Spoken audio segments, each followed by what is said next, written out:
In this video, we're going to take a look at multiplying a fraction by a whole number using a bar model or tape diagram.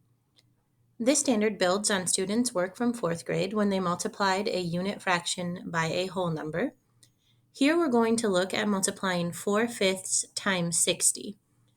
And so if we think about models that we've used previously in this unit, like the area model or a number line, if we were to use that here, we would need to represent 4/5 and we would need to show that 60 times.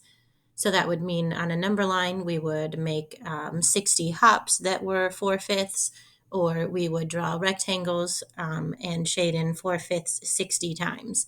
And while we could do that, it would not be very efficient.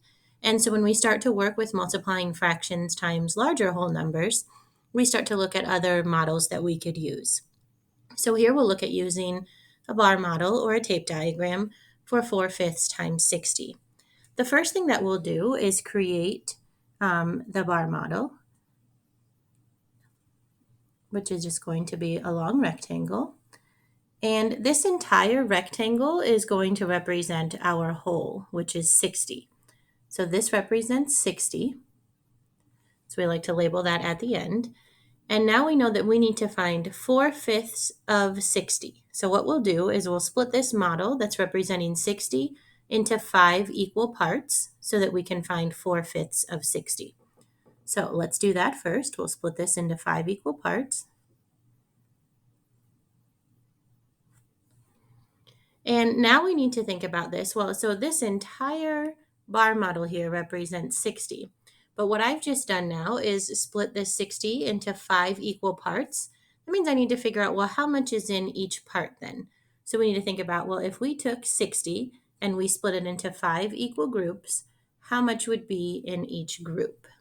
And we know that that would be 12. So I'm going to go back and I'm going to label each section with 12. So I know that each of these sections contains 12, and that when I have 12 5 times, that gives me 60.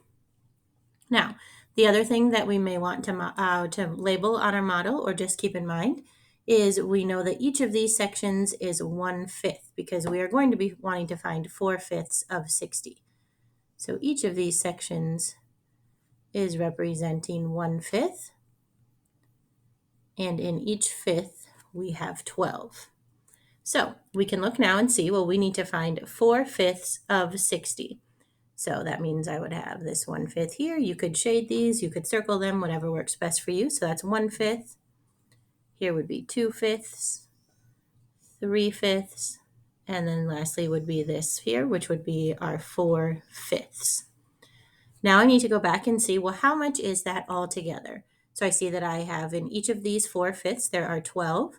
I know if I have 12 4 times, like I do here, that would give me 48. So that lets me know that 4/5 times 60, or 4/5 of 60, is 48. And we can stop for just a second and think about how we know this answer is reasonable. This fraction, 4/5, that we were multiplying by 60 is pretty close to 1 whole. And I know if I multiplied 1 times 60, I would get 60.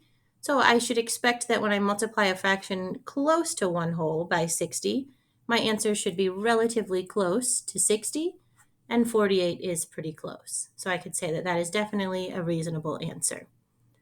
So again, 4/5 times 60 is 48, and this is how we can multiply a fraction by a whole number using a bar model or tape diagram.